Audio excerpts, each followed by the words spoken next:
Bible में 40 का number हर जगह दिखाई देता है।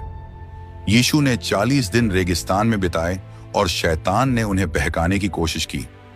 नूह ने 40 दिन बाढ़ में बिताए। इस्राएलियों ने 40 साल तक जंगल में भटकते रहे। मूसा ने 40 दिन माउंट सिनाई पर बिताए।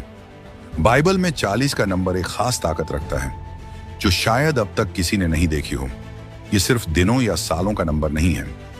लेकिन रुकिए, अगर मैं आपसे कहूं कि 40 का नंबर आज की जिंदगी के लिए भी एक संदेश लाता है, तो आप क्या सोचेंगे? आखिर 40 का नंबर इतनी बार क्यों आता है और इसमें हमारे लिए क्या छुपा संदेश है? चलिए समझते हैं। बाइबल में कुछ नंबरों का खास मतलब होता है। इसे बाइबल न्यूमरोलॉजी कहते हैं। विद्वानों ने बाइबल में आने वाले कुछ खास नंबरों जैसे 3, 7, 12 और 40 का गहराई से अध्ययन किया है। इनमें 40 का नंबर बहुत खास है। ये बदलाव, तैयारी और परमेश्वर की योजना पूरी होने का संकेत देता है। यह नंबर हमारे लिए भी एक तोहफा जैसा है। बाइबल में 40 का नंबर एक खास आध्यात्मिक पल को दिखाता है। ये इतना महत्वपूर्ण है कि यह बाइबल में 150 से ज्यादा बार आता है। जैसे 40 दिन और 40 रात वाली बात 24 बार कही गई है। यह हमेशा किसी परीक्षा, मुश्किल समय या सजा के साथ जुड़ी होती है। चलिए पहले उदाहरण से शुरू करते हैं। जब इस्राएली 40 साल तक जंगल में भटकते रहे, यह समय उनकी परीक्षा और नए देश में प्रवेश की तैयारी का था। बाइबल में लिखा है, तुम्हारे बच्चे 40 साल तक यहाँ चरवाहे बनकर रहेंगे और तुम्हारी बेवफाई के कारण दुख उठाएंगे जब तक तुम्हारी पीढ़ी जंगल में खत्म न हो जाए। 40 साल तक तुम अपने पापों के लिए दुख सहोगे और जानोगे कि मेरे खिलाफ होना क्या होता है। लेकिन 40 के इस नंबर से जुड़ी सबसे बड़ी सच्चाई अब तक छुपी हुई है। इसे जानने के लिए अंत तक देखते रहिए। मिस्र से भागने के बाद इजरायली बहुत मुश्किल में थे। अब वे कहां जाएं? परमेश्वर ने उनके लिए एक वादा किया हुआ देश तैयार किया था, लेकिन एक समस्या थी। उस समय की इस्राएली पीढ़ी को परमेश्वर की योजना पर भरोसा नहीं था, इसलिए वे उस देश में प्रवेश नहीं कर पाए। इसी कारण इजरायली 40 साल तक जंगल में भटकते रहे, नई पीढ़ी के तैयार होने का इंतजार करते हुए। यह बात गिनती 14 में समझाई गई है। 40 साल क्यों? क्योंकि यह एक ऐसा समय है जो परीक्षा और बदलाव का संकेत देता है। बाइबल में लिखा है कि जंगल की यात्रा सिर्फ भटकने का समय नहीं था, बल्कि यह एक उद्देश्य के साथ कुछ छोड़कर कुछ पाने की यात्रा थी। लेकिन अगर आप उस समय के इजरायलियों से पूछते, तो क्या आपको लगता है कि वे समझते कि उनकी यात्रा का कोई संदेश है? शायद नहीं, लेकिन यह समय बहुत जरूरी था ताकि वे परमेश्वर पर भरोसा करना सीख सकें। जैसा कि निर्गमन 16 में बताया गया है, परमेश्वर ने 40 साल तक उनके लिए स्वर्ग से पानी और रोटी, जिसे मन्ना कहते हैं, दी। फिर भी इस्राएली शिकायत करते रहे।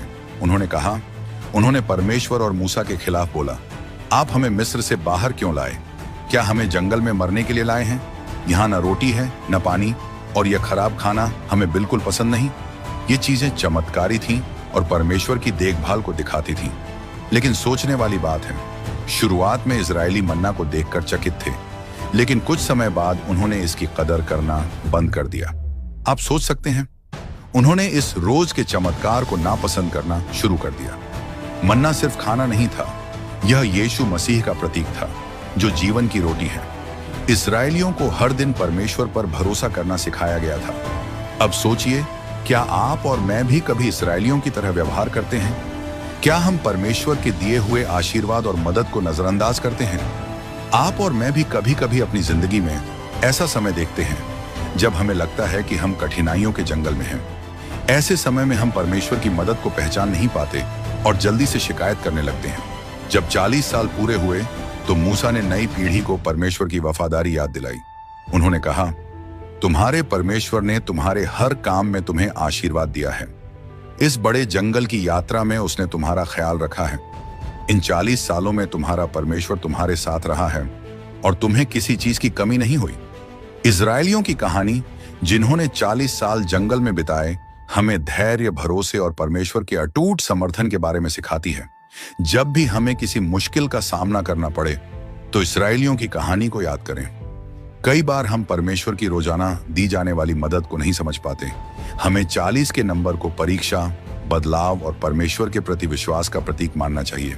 अब 40 के नंबर का एक और उदाहरण देखते हैं। क्या आपने कभी सोचा है कि नूह की कहानी, जब 40 दिन और 40 रात बारिश हुई, का क्या मतलब है?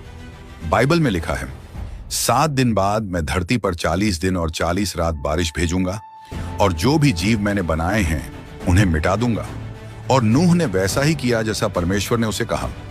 उस समय नूह की उम्र 600 साल थी जब बाढ़ का पानी धरती पर आया। इस वचन में परमेश्वर नूह को बताते हैं कि एक बाढ़ आने वाली है जो 40 दिन और 40 रात चलेगी। यह बाढ़ धरती पर फैले भ्रष्टाचार का जवाब थी। लेकिन 40 दिन क्यों? नूह के लिए यह 40 दिन बाढ़ के कष्टों को सहने और एक नई साफ सुथरी दुनिया में प्रवेश करने का समय था। यह 40 दिन एक परीक्षा थी जिससे गुजरकर नूह और उनका परिवार एक नई और शुद्ध दुनिया में पहुंचे।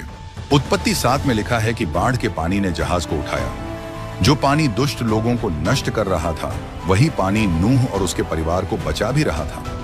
यह दिखाता है कि परमेश्वर का न्याय और दया दोनों ही काम करते हैं। क्या यह हमें याद नहीं दिलाता कि कई बार जो कठिनाइयां हम सहते हैं वे ही हमें बचाने या हमें ऊपर उठाने का जरिया बनती है? नूह और उसका परिवार 40 दिन और 40 रात पानी पर तैरते रहे।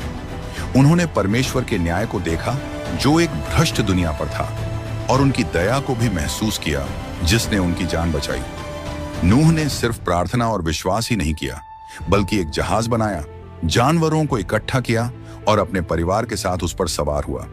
उसका विश्वास सक्रिय, व्यावहारिक और आज्ञाकारी था। नूह के 40 दिन की परीक्षा से हम क्या सीख सकते हैं? भले ही हमें नूह की तरह बड़ी मुश्किलों का सामना करना पड़े, वे हमें बदलने वाले अनुभव हो सकते हैं। बाढ़ के बाद नूह एक नई दुनिया में गए और मानवता को एक नई शुरुआत मिली। जिस तरह नूह बाढ़ से नए होकर निकले, हम भी अपने विश्वास और आज्ञाकारिता से कठिनाइयों से बाहर आकर एक नई शुरुआत कर सकते हैं। अब एक और उदाहरण देखते हैं।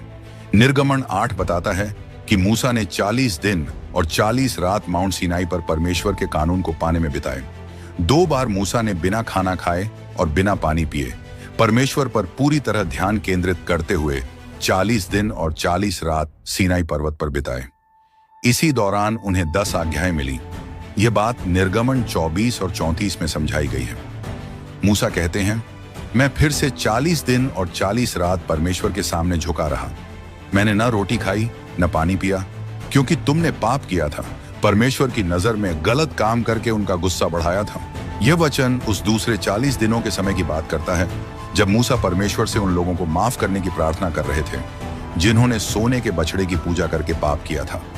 यह केवल एक उपवास नहीं था, बल्कि एक गहरी आध्यात्मिक यात्रा थी जिसमें मूसा ने परमेश्वर से जुड़कर उनके कानून 10 कमांडमेंट्स लिए और लोगों के लिए प्रार्थना की। लेकिन यीशु के बारे में क्या? यीशु ने भी बपतिस्मा लेने के तुरंत बाद 40 दिन जंगल में बिताए, जैसा कि मत्ती 4 में बताया गया है। यीशु को पवित्र आत्मा ने जंगल में भेजा, जहां उन्हें शैतान ने परीक्षा में डाला। मूसा की तरह यीशु वहां कोई नई शिक्षा या माफी पाने के लिए नहीं गए थे, बल्कि वह शैतान द्वारा परीक्षा देने के लिए वहां थे।